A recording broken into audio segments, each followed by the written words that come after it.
नमस्कार, मेरे हॉन्टेड कहानी परिवार। आज की कहानी। मैंने एक कमरे का सपना देखा जो मांस से ढका था। ये कहानी इंटरनेट पर सामने आई एक डरावनी घटना पर आधारित है। इसे सुनने के बाद आप खुद महसूस करेंगे कि कुछ कहानियां सवाल छोड़ जाती हैं। मैं हमेशा से सपनों के पीछे की विद्यमानता पर सवाल उठाता था। क्या ये सिर्फ हमारे मन के खेल हैं? जब मैंने अपने दोस्तों से इस विषय में बात की तो वे हंसने लगे। लेकिन सब कुछ बदल गया जब मुझे एक गंभीर मेडिकल डायग्नोसिस मिला। डॉक्टर ने बताया कि मेरी दिल की स्थिति डायलेटेड कार्डियोमायोपैथी है। मैं पल भर के लिए सुन्न हो गया। मेरे मन में इधर उधर अजीब ख्याल आने लगे।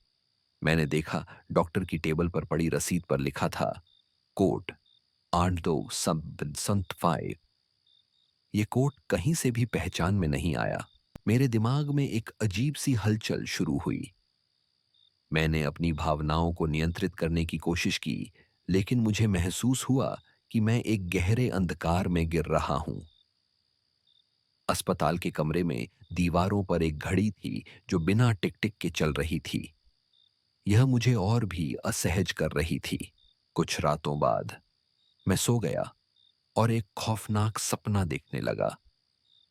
मैं एक कमरे में था। चारों ओर मांस लिपटा हुआ था, जैसे इसे किसी ने जानबूझकर वहां रखा हो। मैंने अपने सपने में देखा, मेरा खुद का हाथ उस मांस पर था और मैं डर के मारे चिल्लाने लगा। कमरे की दीवारें एक एक कदम करके मांस से भरी हुई लग रही थीं और मैं खुद को कैद महसूस कर रहा था। मेरी सांसें तेज हो गईं। अचानक मेरे मन में ख्याल आया कि क्या यह सपना मेरे डर का एक प्रतिबिंब हो सकता है? क्या मेरी खुद की बेतरतीब सोच है? मेरे ख्वाबों में हर पल एक नया अध्ययन होता गया। कमरा अब मांस के साथ मटमैला और घिनौना लग रहा था। मैंने देखा कमरे में एक पुराना दर्पण था जिसमें मेरा चेहरा विकृत नजर आ रहा था। उस दर्पण के पास की दीवार पर एक नंबर लिखा था, 13 14 अप्रैल। मेरी रातों की नींद हर पासिंग दिन के साथ कम होती गई। फिर मैंने एक सपने में देखा कि एक दरवाजे से एक साया बाहर आया। वो मेरे पास आया और मुझसे बोला, तुम कभी इस कमरे से बाहर नहीं जा सकोगे। उस धुंधले चेहरे में मेरा ही चेहरा धुंधला गया। समय बीतने लगा। मैं अपने दिल की धड़कन के साथ साथ अपने सपनों के भीतर की उलझन को महसूस करने लगा। मैंने एक डायरी में अपनी भावनाएं लिखी, जिसमें मैंने लिखा, आज रात का सपना बहुत अजीब था। तारीख थी 15 मार्च। फिर मैंने एक मेडिकल रिपोर्ट देखी जिसमें मेरी स्थिति का विवरण था। रिपोर्ट में लिखा था, दौरे के संभावित खतरे के संकेत और तारीख फिर से 15 मार्च। मेरे अंदर एक अजीब सा खौफ उभरने लगा, जैसे कि ये सब किसी साजिश का हिस्सा हो। एक रात सोते समय मैंने अपने सपनों का जर्नल खोला। मैंने उसमें एक खौफनाक दृश्य लिखा था, जिसमें मुझे पता चला कि मैं इस कमरे में केवल एक परछाई की तरह हूं। मेरी हाथ की रेखाओं में एक अजीब सी गड़बड़ी थी, जैसे कुछ छुपा हो। अगली सुबह मैंने अपने पेट्रोल पंप के रेट बोर्ड पर देखा, दिल की बीमारियों के लिए नई दवा, और फिर से वही दिन 15 मार्च। मुझे समझ में नहीं आया कि यह संयोग है या कुछ और। क्या ये सब वास्तव में सच था? मेरे मन में बेतरतीब ख्यालों का मंथन जारी रहा।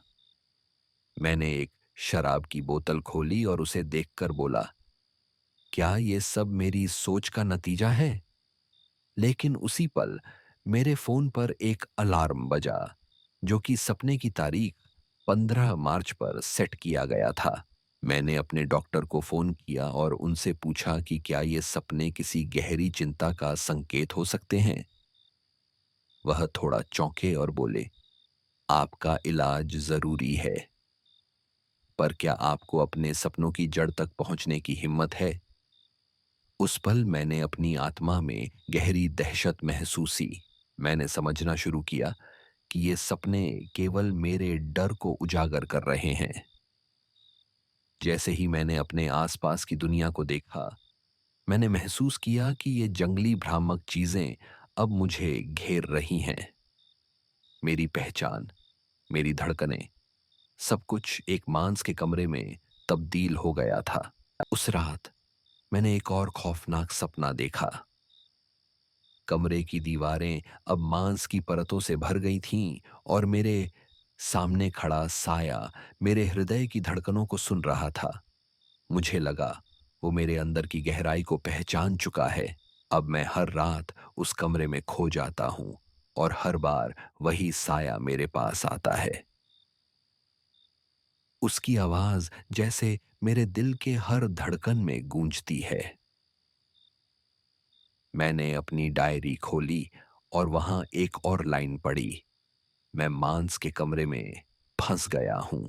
एक दिन मैंने पुलिस के रजिस्टर में देखा, वे ही शब्द थे जो मैंने अपनी डायरी में लिखे थे, मैं मांस के कमरे में फंस गया हूं। क्या यह सब मेरे लिए एक खौफनाक खेल था जिसे मैं समझ नहीं पा रहा था? आखिरकार मैंने निश्चय किया कि इस बार मैं उस कमरे से बाहर निकलने की कोशिश करूंगा।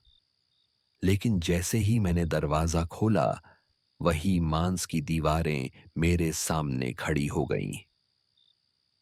अंत में मैंने बस एक शब्द कहा, कब तक? अगर आपको ये कहानी पसंद आई हो तो लाइक कीजिए, सब्सक्राइब कीजिए और बेल आइकॉन दबाइए। कमेंट में अपनी हॉन्टेड कहानी जरूर लिखिए। अगर आप चाहते हैं आपकी कहानी हम वीडियो में सुनाई तो मेल करें, हॉन्टेड कहानी 26@gmail.com। सब्जेक्ट लिखें हॉन्टेड कहानी, सबमिशन। मिलते हैं अगली डरावनी कहानी में।